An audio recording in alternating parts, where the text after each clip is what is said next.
Уроженцы Канады, братья Хардинги, Генри и Франклин, всю жизнь были инженерами. Генри начал свою карьеру в качестве машиниста в компании Джона Абела из Вудбриджа, Онтарио, производившей портативные двигатели и молотильные устройства для ферм. Затем он отправился в США, где работал на различных работах, пока не был принят чертежником в чикагскую фирму, где уже работал в качестве ученика его брат. Франклин, однако, отработал всего 2 года, после чего ушел продолжать обучение у местного часовщика. После окончания обучения Франклин присоединился к своим товарищам, которые 23 июля 1890 года начали свое первое дело под названием Harding Brothers, изготавливая инструменты для часовщиков в здании размером 8 на 8, расположенном в задней части пансионата в Чикаго. Вынужденные покинуть неприспособленное помещение из-за холодной погоды, братья нашли сторонника в лице господина Стивена Дейла и основали фирму под названием The Horological Tool Company, которая работала в едва ли более благоприятном помещении над конюшней. Однако к маю 1892 года дела компании Harding шли достаточно хорошо, чтобы позволить себе построить небольшую фабрику. В 1894 году господин Дейл отказался от участия в компании, и оба предпринимателя вернулись к своему первоначальному названию Harding Brothers. Однако всего через год, в 1895 году, Генри вышел из партнерства, хотя что послужило причиной такого шага, неизвестно. И Франклин продолжал работать самостоятельно до 1908 года, когда компания была зарегистрирована за $100 тысяч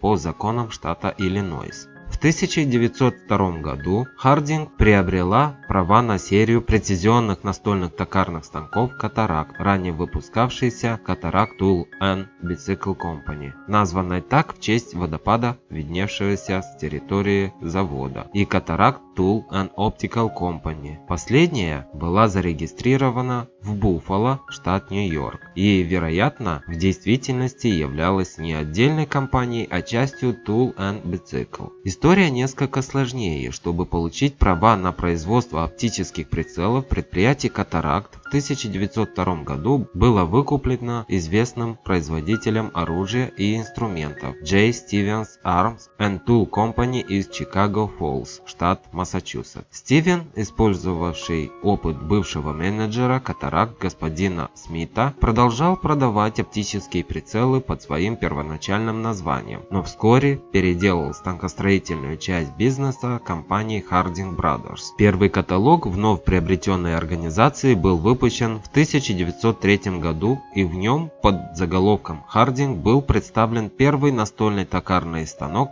компании под маркой Cataract. В период с 1909 по 1920 года Франклин получил несколько патентов, относящихся к токарным и фрезерным станкам, а в период с 1921 по 1938 год несколько патентов, относящихся к нефтяным печам. Патенты на печи, выданные в период с 1930 по 1936 года, были закреплены за компанией Harding Brothers Incorporation, что вероятно указывает на то, что печи были изготовлены той же компанией, что и токарные станки. В первые годы 20 века после приобретения концерна Cataract компания продолжила расти, и в 1913 году был осуществлен очередной переезд в дом по Берта-авеню, хотя административные помещения остались на Равенсвуд-авеню. Примерно в то же время, когда Harding обосновалась в новом помещении в Рочестере, штат Нью-Йорк, господином Райзингером и господином Макдоналлом была создана небольшая компания для освоения растущего рынка точных приспособлений для фиксации деталей, в частности цанг. Уникальным преимуществом новой компании была цанга и Nano, конструкция которой, к сожалению, оказалась неадекватной условиям эксплуатации и была отменена. Франклин был опытным инженером, конструктором станков и изобретателем. Он участвовал в работе над счетной машиной для компании Remington, помогал компании Stromberg Carlson Company в ее ранних разработках автоматических телефонных аппаратов и разработал Scoring, машину для перфорирования карт, чтобы их можно было легко разорвать в нужном месте.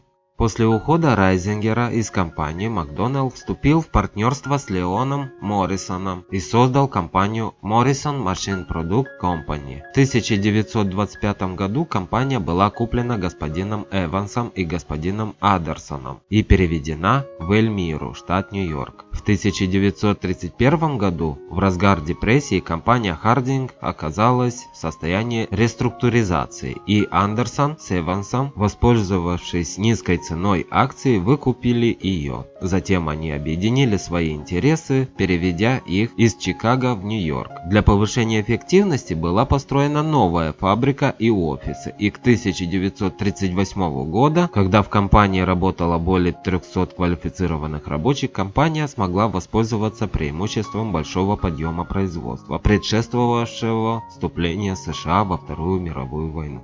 Хотя точные детали выкупа компании Андерсоном и Эвансом неизвестны, Франклин Хардинг сохранил свою фабрику в Чикаго и, возможно, сохранил свои акции Harding Brothers Incorporation или обменял их на активы компании, возможно, здания и станки Чикаго. Масляные печи продолжали производиться, о чем свидетельствуют его патенты на печи в 1930-х годах, а название его предприятия было изменено на Harding Manufacturing Corporation. Таким образом, теперь существовали две отдельные компании с именем Harding, принадлежащая лично Франклину Harding Manufacturing Corporation в Чикаго и нью-йоркская Harding Brothers Incorporation. Интересно, что поскольку многие из тех, кто производил токарные станки в Чикаго, не смогли или не успели переехать в Эльмиру, Франклин оборудовал помещение рядом с печным бизнесом и начал производство токарных станков под названием Elgin to Work. Может быть, Harding приобрела акции Elgin из Иллинойса еще в период депрессии. Новые токарные станки имели очень большое сходство с более ранними моделями катаракт. Даже станины, передние бабки и задние бабки были взаимозаменяемы со старыми моделями. Однако, поскольку отливки Elgin изготавливались по новым лекалам, они приобрели индивидуальную идентификацию. В итоге, в 1930-е годы нью-йоркская компания Harding Brothers Incorporation не владела инструментальным заводом Elgin, но им владел Франклин Хардинг, называя его подразделением своей компании Harding Manufacturing Corporation и прикрепляя к станкам бирки сообщений об этом. В середине 1930-х годов с помощью фирмы Automotive Engineering, расположенной на западе Лондона, было организовано британское производственное подразделение. Новая компания Harding Machine Tool была образована 3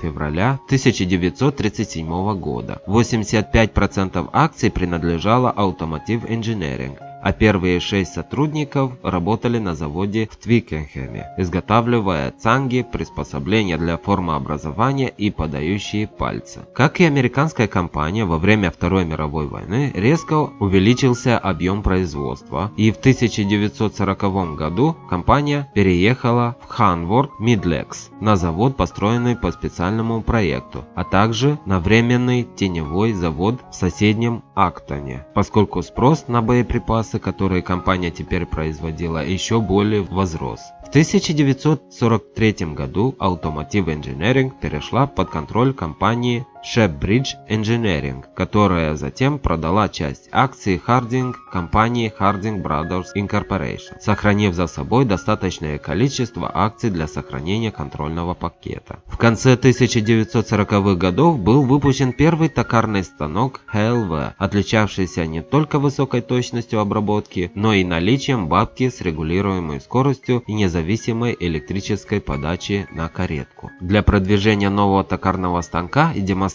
его уникальных свойств потенциальным заказчикам в военное время санитарный автомобиль был переоборудован в демонстрационный фургон, вмещающий 3 токарных станка и оснастку к ним. Токарный станок HLV конкурировал с инструментальным станком Cromwell и в итоге полностью его обошел. В 1966 году производство было перенесено в Экстер после принудительного выкупа для застройки первоначальной территории завода, хотя продажи и администрирование продолжали осуществляться там до 1972 года. В 1979 году Shepbridge Engineering была куплена компанией G. KN, которая 2 годами позже продала оставшийся и контрольный пакет акций компании Harding Brothers Incorporation. В 1977 году Harding переехала в новые помещения Матфорд Парк в Экстере. В 1983 году компания выпустила свой первый станок с ЧПУ, модель HXL, которая первоначально он разрабатывался как токарный станок с ЧПУ для инструментального цеха. Он был представлен на рынке как серийный, и благодаря слабой револьверной головке и хитрой системе управления не был обречен на успех. В 1988 году была запущена более популярная серия Conquest, но к 1989 году производство в Великобритании стало нерентабельным, и компания закрылась, полагаясь на сбыт станков и запасных частей американского производства. В 1995 году, за исключением неравенства, несравненно превосходного и теперь уже уникального станка HLV-H, вся линейка продукции была переведена на ЧПУ. Примерно в это же время Harding Brothers Incorporation приобрела контроль над швейцарской компанией Kellenberger, производящей шлифовальные станки, и добавила свою продукцию в линейку этой компании.